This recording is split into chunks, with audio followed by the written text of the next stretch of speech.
이제 묵도하심으로 1월 14일 금요일 새벽 기도회 시작하겠습니다.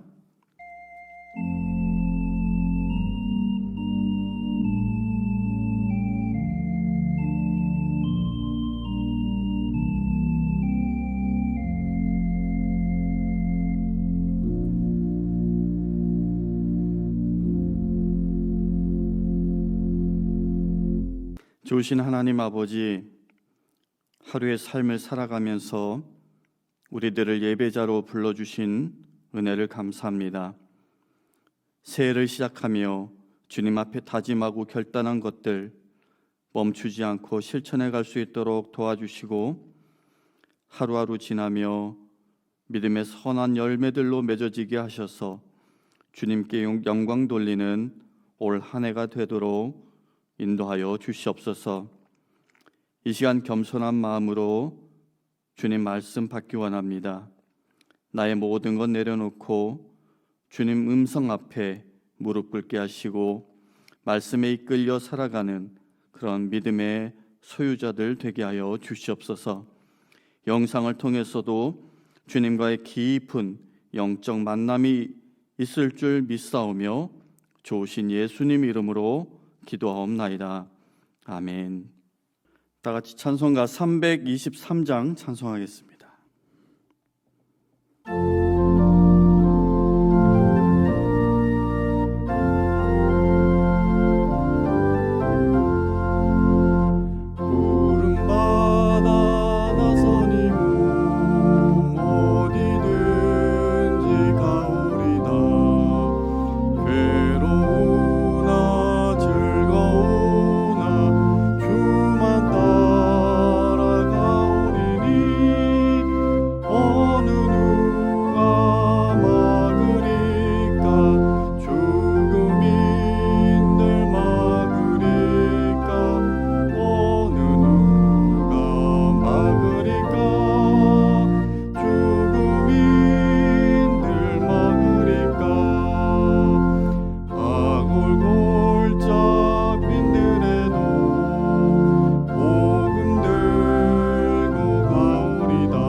우리에게 주시는 하나님의 말씀, 창세기 12장 10절에서 20절까지의 말씀입니다.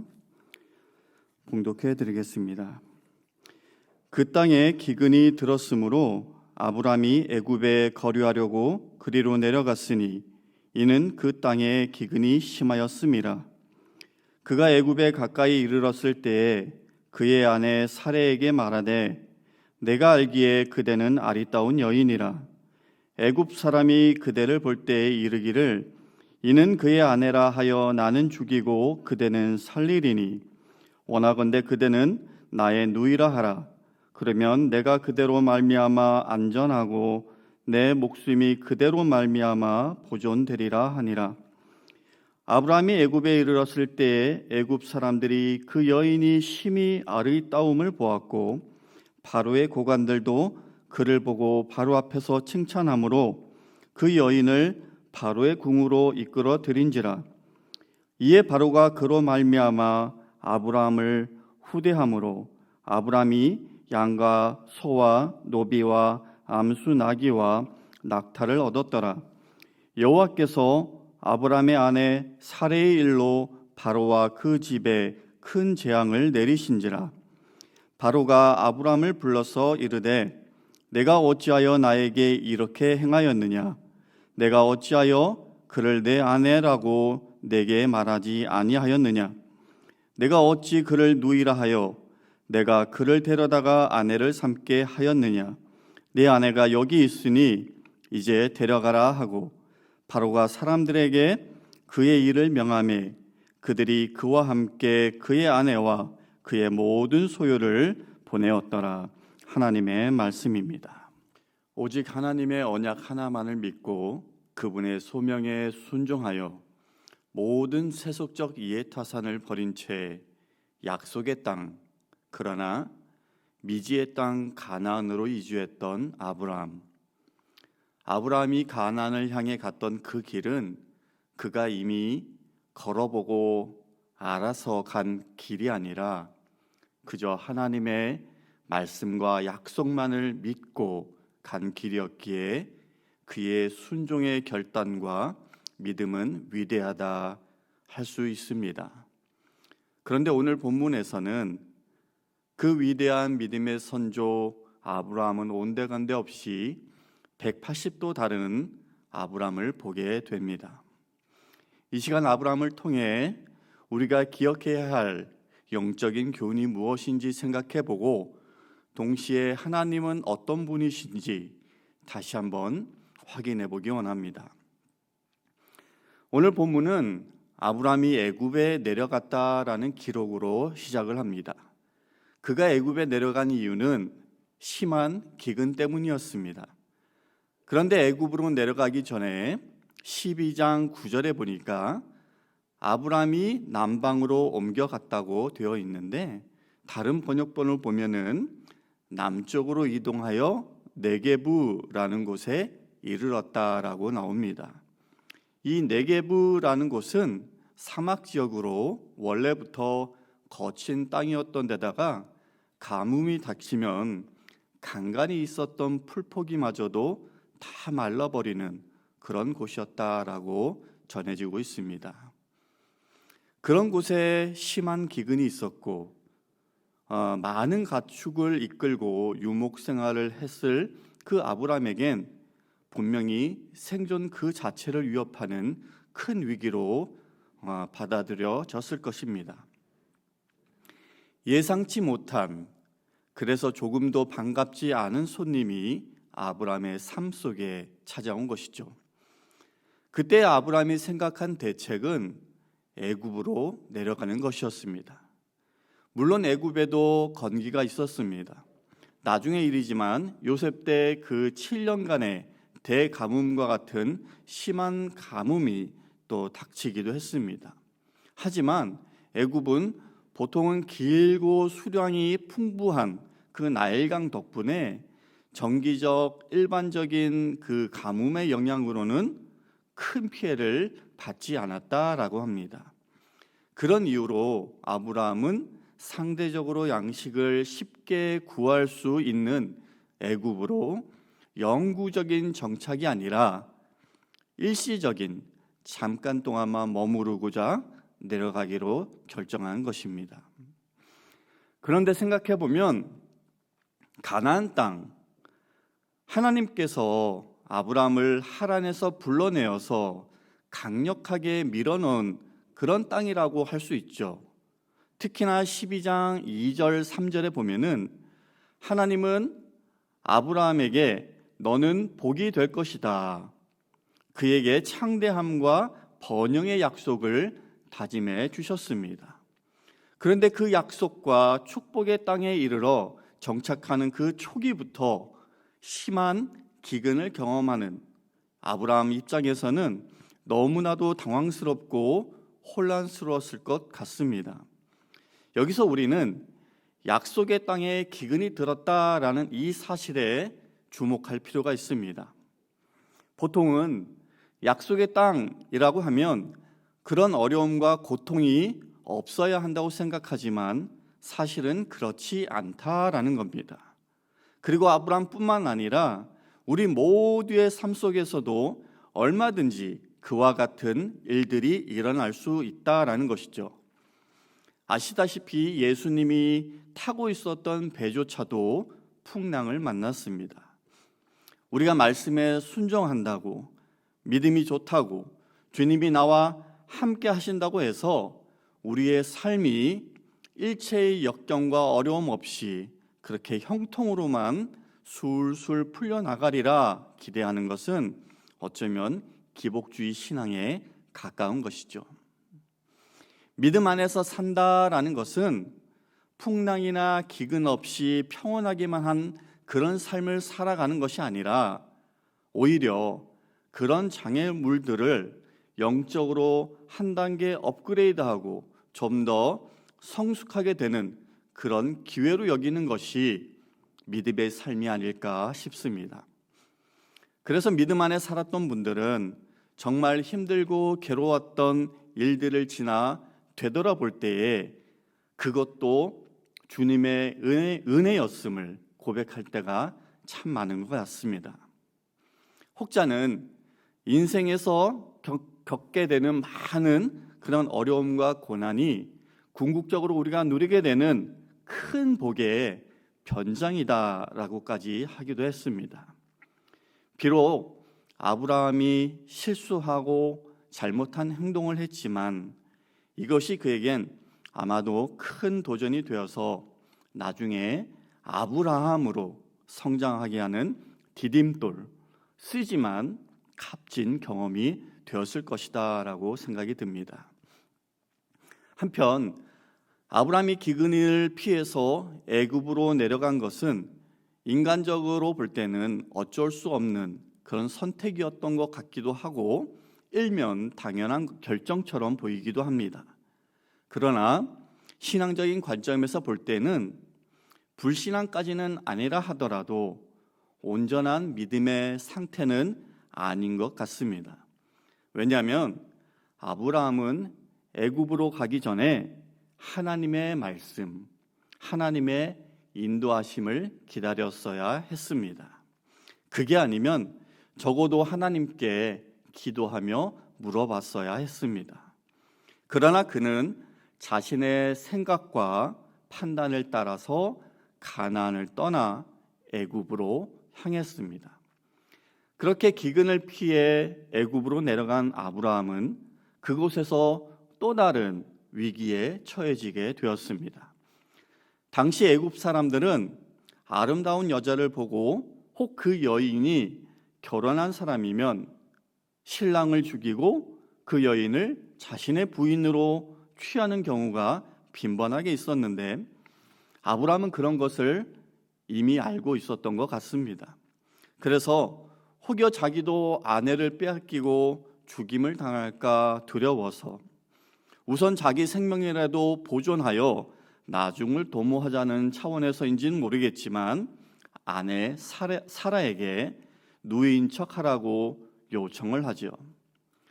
당시 65세, 최소 65세는 되었을 그 사례가 과연 얼마나 아름다웠을까? 요즘 기준으로 생각해 보면 이해가 안 가는 부분이긴 하지만 당시 미의 기준이 하얀 피부색이라든지 또는 요즘과는 다른 어떤 다른 부분으로 그렇게 판단을 했다고 한다면 충분히 아름답다고 여겨질 수 있었을 것입니다. 아무튼 아내에게 누이인 척하라고 한 모습에서 아브라함은 여러 면으로 죄를 지었습니다.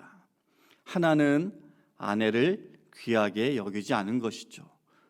물론 당시 여자에 대한 사회적 인식이 지금과는 너무나도 달랐다라는 것을 모르는 바는 아니지만 그럼에도 아내를 어떻게 대하였는가 하는 아브라함의 모습은 굉장히 실망스럽습니다. 그런데 사실 이런 아브라함의 모습은 오늘 본문에서만 나오지 않습니다.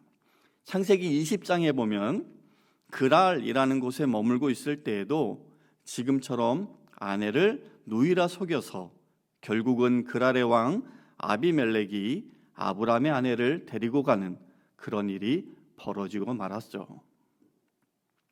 또 다른 죄는 만유의 절대 주관자 되신 하나님을 두려워하지 않고 자신을 죽일 것만 같은 애굽 사람들을 두려워했다라는 겁니다. 내가 너로 큰 민족을 이루겠다 하신 그 하나님의 약속을 기억하지 못했습니다. 그래서인지 애굽으로 내려올 때도 그러더니만 애굽에 와서도 여전히 하나님께 묻지 않고 자기 생각대로 결정하고 행했던 것이죠. 아직 닥치지도 않은 위험만을 염려하고 두려워하며 남들이 그렇듯 어쩌면 가장 손쉽고 현실적인 계책을 세우기에만 급급했습니다. 이러한 모습은 우리 성도들도 흔히 범하기 쉬운 실수입니다. 문제가 직면하면 하나님께 기도하고 아뢰기보다는 우선 자기 방법으로 그것을 최대한 빨리 해결하려고 하는 것이죠. 그러나 성도는 살면서 어떤 문제에 직면했을 때 그 어떤 노력보다도 먼저 우리의 일거수일투족을 다 지켜보시는 하나님께 아뢰고 그분의 도움을 구하는 자들이어야 합니다.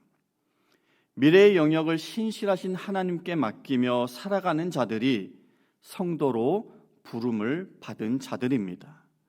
하나님이 전능자시라고 우리 삶의 인도자시라고 매 순간 고백하며 그렇게 주님과 가까이 동행하는 우리가 되어야 하겠습니다. 본문으로 돌아가서 아브라함의 예상대로 애굽 사람들이 아내의 미모에 주목했습니다. 그 미모가 사람들의 이목을 이끌 것이다 라는 아브라함의 생각이 맞은 것이죠. 그러나 거기까지였습니다. 그 이후의 사태는 그가 생각했던 것과는 너무나도 달리 매우 커져버렸습니다. 아내가 바로의 궁으로 들어가 버린 것이죠.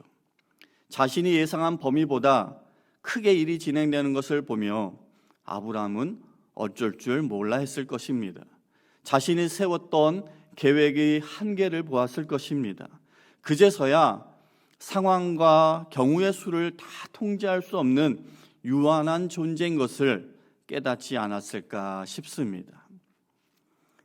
그렇게 본문 속에 아브라함의 모습은 참 많이 믿음이 부족하고 실수투성이었지만 그럼에도 불구하고 하나님은 아브라함을 꾸짖거나 버리지 아니하시고 그가 처한 위기 가운데 직접 개입하셔서 문제를 해결해 주셨습니다.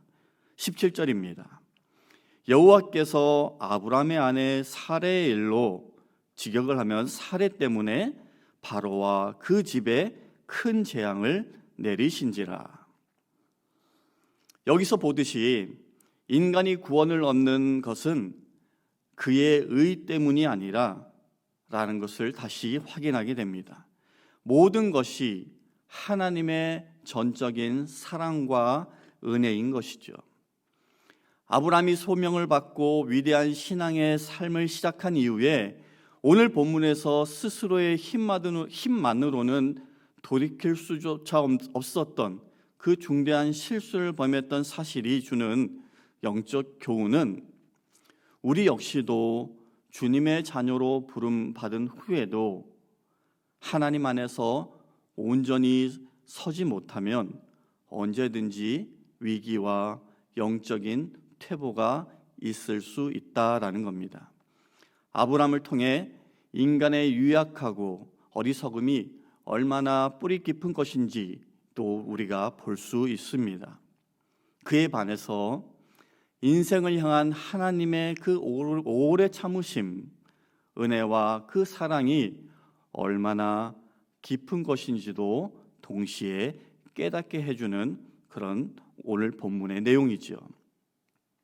사랑하는 성도 여러분, 아브라함이 하나님으로부터 이스라엘 민족의 믿음의 선조로 부름을 받은 것은 본래부터 그가 남다른 덕목을 갖추었거나 아니면 원래 그가 뛰어나서가 아닙니다. 그저 하나님의 무조건적인 선택과 은혜에 의한 것이었습니다.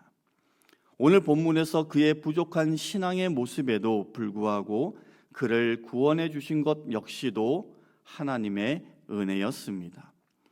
우리들이 성도로 부름받은 것, 그것도 마찬가지로 전적인 주님의 선택과 은혜인 것을 다시 한번 깨닫게 됩니다. 아브람처럼 우리들도 미래에 대한 두려움이 있고 그래서 염려 속에서 살아가면서 때로는 흔들리고 때로는 넘어질 때가 있을 거예요.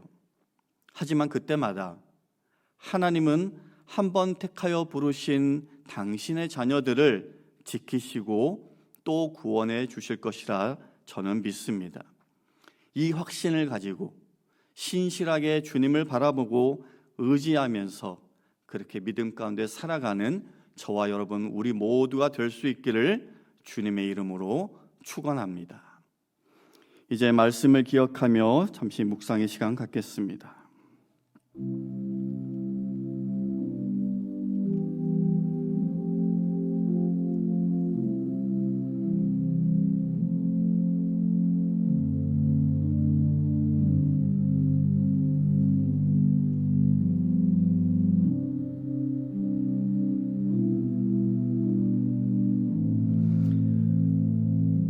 하나님 아버지, 우리의 삶 속에 찾아오는 여러 어려움들 그리고 미래에 대한 염려와 두려움을 인하여 오늘 아브람처럼 우리들도 주님을 잊고 우리의 생각과 판단에 따라 살아갈 때가 있음을 고백합니다.